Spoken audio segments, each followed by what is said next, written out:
ओशो कहते हैं, जब तक कोई स्त्री स्वयं नग्न न होना चाहे, तब तक इस जगत में कोई भी पुरुष किसी स्त्री को नग्न नहीं कर सकता है और ना ही कर पाता है। वस्त्र उतार भी ले तो भी नग्न नहीं कर सकता है। नग्न होना बड़ी घटना है। वस्त्र उतरने से, निर्वस्त्र होने से नग्न होना बहुत भिन्न घटना है। आप सोचते होंगे, ये कैसी बात है? कपड़े तो बाहर ही हैं, उसे कोई भी उतार सकता है, फिर नग्न होना अलग कैसे हो गया? लेकिन समझो, निर्वस्त्र करना शरीर का मामला है और नग्न होना आत्मा का। शरीर को कोई जीत सकता है, लेकिन आत्मा किसी की कैदी नहीं बनती।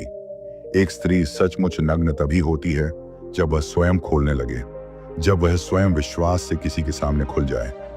नहीं तो जीवन भर वस्त्र उतार दिए जाएं, वह फिर भी ढकी रहती है, क्योंकि स्त्री के वस्त्र केवल कपड़े नहीं होते, उनके भीतर शर्म, संस्कार, भय, अविश्वास और अनुभवों की मोटी परतें होती हैं।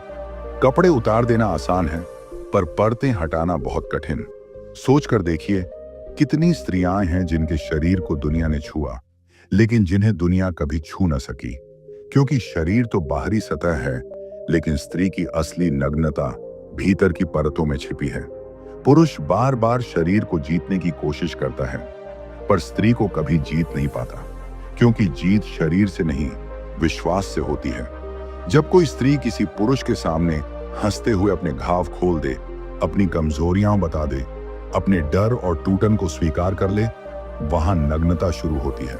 बाकी सब सिर्फ शरीर है, और शरीर कभी प्रेम नहीं देता, सिर्फ लेन देन बन जाता है। दुनिया ने हजारों सालों तक स्त्री को दबाया, उसकी देह पर कब्जा किया, उसे वस्तु बनाया। पर एक बात दुनिया आज तक नहीं समझी, स्त्री को छूना आसान है, लेकिन स्त्री को खोलना असंभव है, जब तक वह खुद न चाहे। स्त्री फूल की तरह है, उसे खींचकर खोला नहीं जा सकता। वह बस खिल सकती है अगर वातावरण प्रेम का हो। स्त्री खुद को तभी खोलती है जब उसे सम्मान मिले, उसे सुना जाए, उसे अपनापन महसूस हो, उसे डर न हो कि कोई उसे तोड़ेगा। फिर आश्चर्य होता है, एक स्त्री जो दुनिया के सामने कठोर थी, एक व्यक्ति के सामने पिघल जाती है। क्यों? क्योंकि स्त्री शरीर से नहीं, विश्वास से समर्पण करती है। हर स्त्री दो रूपों में जीती है। नंबर 1, वह रूप जो समाज को दिखाती है। नंबर 2, वह रूप जो दिल के गहरे कमरे में छुपा होता है। पहला रूप चाल, सजावट, मुस्कान। दूसरा रूप घाव, डर, टूटन, सच्चाई। पुरुष सोचता है उसने स्त्री को जीत लिया क्योंकि शरीर मिला, पर जीत तो तब होती है जब स्त्री खुद कहे, मैं तुम्हारे सामने वैसी बनी रह सकती हूं जैसी वास्तव में हूं। वह है नग्नता, जहां दिखावा नहीं, जहां डर नहीं, जहां चेहरा नहीं, सिर्फ आत्मा है। दुनिया का सबसे बड़ा भ्रम यह है कि स्त्री की ताकत शरीर में है। नहीं, स्त्री की ताकत उसकी प्रवेश निषेध में है। वह दरवाजा खोल सकती है या जीवन भर बंद रख सकती है। पुरुष सोचता है वह विजेता है, स्त्री जानती है वह चुनने वाली है, क्योंकि जिस स्त्री के पास न कहने की ताकत नहीं, उसका हां भी अर्थहीन है।